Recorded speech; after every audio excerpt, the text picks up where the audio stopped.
Welcome to Social Media Manager Confidential, your go-to for real talk, practical tips, and insider knowledge to build a business on your terms. Whether you're juggling kids at home or living out your Emily in Paris dreams. I'm Shanté, an award-winning social media manager and agency owner of Sugarpunch Marketing. I created this podcast to recognize the real hard work behind social media management and to give you the strategies, perspective, and conversations you won't hear anywhere else. So grab your drink of choice, get comfy, and let's chat. Hey, it's Shanté. Today is extra special because it marks my 7th business anniversary. 7 years of Sugarpunch Marketing. When you consider that 20% of businesses fail in their first year and 49% fail in their first 5 years, reaching year 7 is definitely something to celebrate. For social media agencies specifically, the journey is even more challenging. Many agencies struggle to make it past the 3-year mark when client churn, market changes, and burnout hit the hardest. So being here 7 years later and still going is something that I'm incredibly proud of.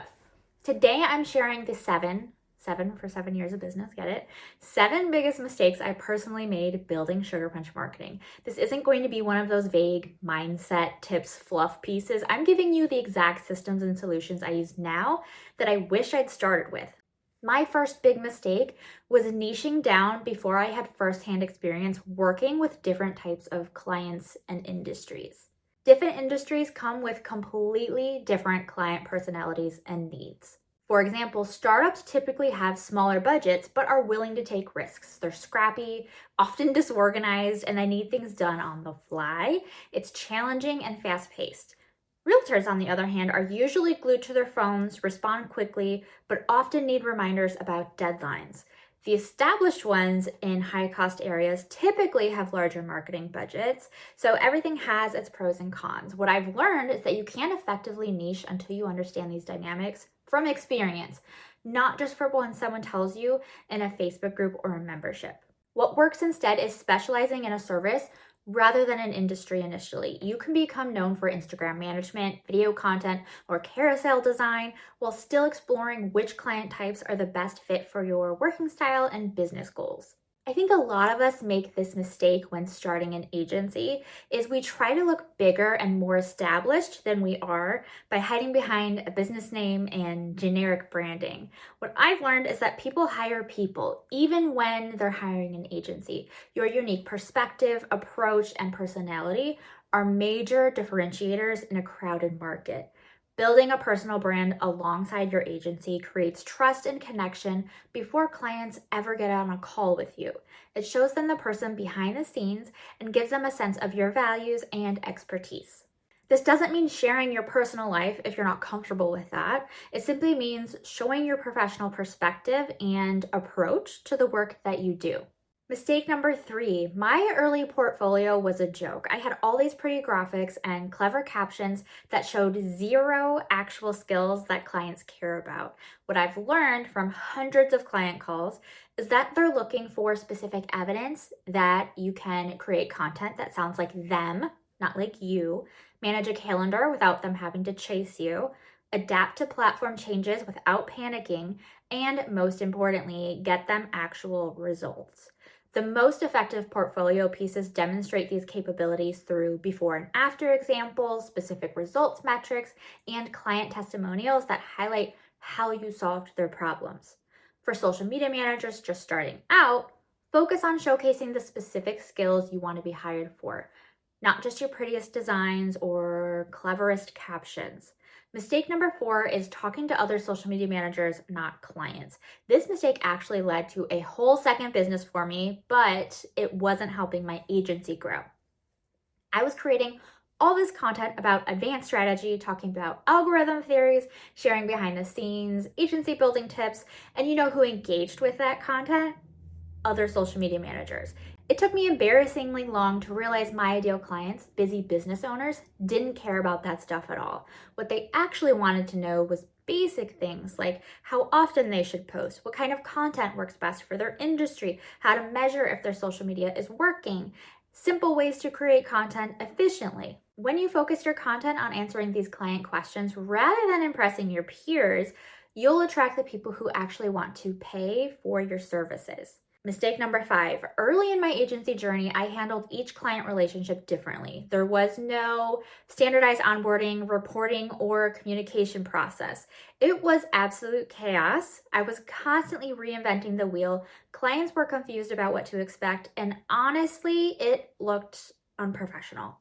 What I've built now is a complete client experience system that runs like clockwork, a welcome packet that outlines exactly what happens and when, a standardized onboarding questionnaire that gets all the important info we need, a content approval calendar with clear deadlines, and monthly reporting delivered every month, plus regular strategy check-ins that are built into our calendar.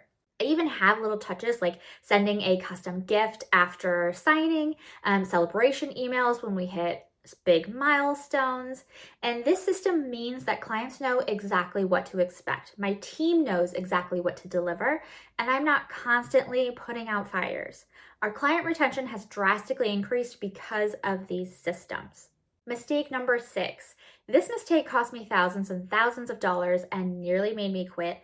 I hired team members before I had clear SOPs, standard operating procedures, workflows, or training materials. I expected them to read my mind and got frustrated when they couldn't. I'd send vague instructions like, can you create some Instagram posts for client X? Without templates, brand guidelines, or examples of what I wanted. And then I'd be disappointed with what they delivered and end up redoing it myself. One contractor lasted less than a month because I was so disorganized that she couldn't possibly succeed. And that wasn't her fault. It was 100% mine. When you bring someone onto your team without these systems, you're essentially setting them up to fail. They can't read your mind about how you want things done, and you end up micromanaging or redoing their work, which defeats the purpose of you hiring help to begin with. What works instead is creating a detailed documentation first. Process documents for each service you offer, templates for common deliverables, training resources that team members can reference, clear communication channels and expectations, both internally and externally. Take the time to build these systems before hiring because it makes it smoother, it reduces frustration on both sides, and it allows your team members to work independently, which is a win-win for everyone. Last year, I actually hired a workflow strategist to help me rebuild these systems from scratch, and that investment paid for itself within months because my team could actually do what they needed to without needing me. Okay, this is the last mistake, but maybe the most important one. I was terrified of finances when I started. My system was basically money comes in, I pay contractors, whatever's left is mine. I had no idea if I was profitable or just busy. And I paid my team well, which aligns with my values, but I overdid it to the point where I wasn't paying myself enough or investing in business growth. I'd panic about spending a couple $100 on a new software that would save me hours because I didn't know if I could afford it. What changed everything was creating a simple financial tracking system. I started tracking exactly what percentage of revenue each service cost to deliver, how much time I was personally spending on each client, what I needed to set aside for taxes each month, and the lifetime value of different types of clients. This clarity gave me the confidence to raise my prices where needed and invest in things that would actually grow the business. Now I have Frances, my CFO, who handles all of this for me. She's actually one of the experts in my agency building workshop, but I wouldn't have known I could afford her if I hadn't started tracking the basics myself first. For agencies just starting out, you don't need complex software. Start with a simple spreadsheet tracking your profit margins by client and service. This alone will show you where you're actually making money versus just being busy. So if I was starting my agency all over again tomorrow, here's what I would do differently. I'd pick one thing to be known for and talk about it constantly. Maybe carousel design or content strategy, but I'd stop trying to be everything to everyone. Being a specialist first opens so many doors than being a generalist. I'd create super simple client systems right away, nothing fancy, just basic templates for onboarding, a simple welcome email sequence, and a Google Doc with what to expect.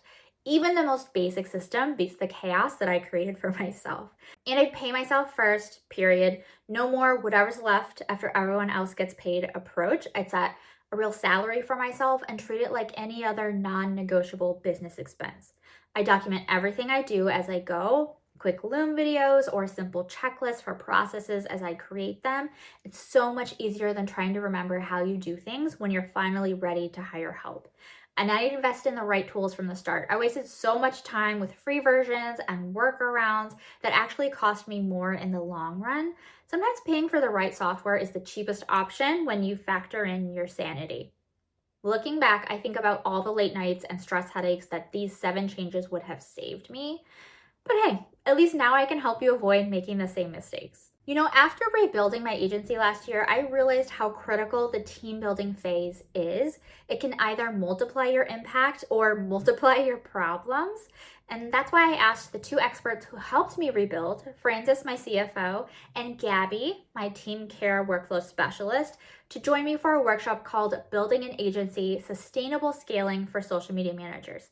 In this 90-minute workshop, we covered how to budget for your first hire without risking your profit, where to find reliable contractors who actually deliver, how to create systems that don't require your constant oversight, how to talk to clients about your team so they don't freak out. Francis breaks down exactly how to know when you can afford to hire and how to price your services to support team growth.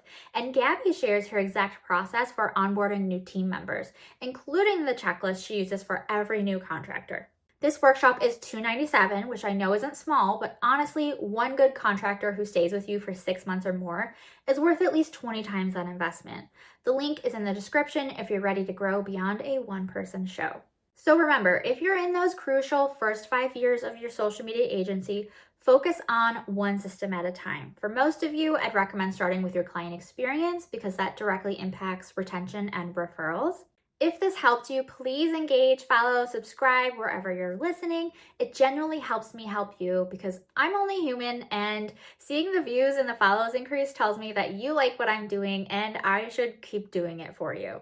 Next week, I'm covering how to create a social media analytics report that clients actually understand. You know, those reports that don't make clients' eyes glaze over when they see engagement rates and impression counts. So I'll show you exactly how I structure reports to show real value, even to clients who don't speak social media. Thanks for hanging out, and I'll see you next time. That's a wrap. If you loved this episode, leave a review wherever you're listening. It helps more social media managers find the show, and every month I'm gifting one reviewer a free class, template, or bundle. Screenshot your review, post it to your Instagram stories, and tag me at Sugarpunch Marketing for a chance to win. Need more support? Come hang out in the free SMM lounge, grab my best freebies, or check out my masterclasses and templates. It's all linked in the show notes. Thanks for listening, and I'll catch you next time.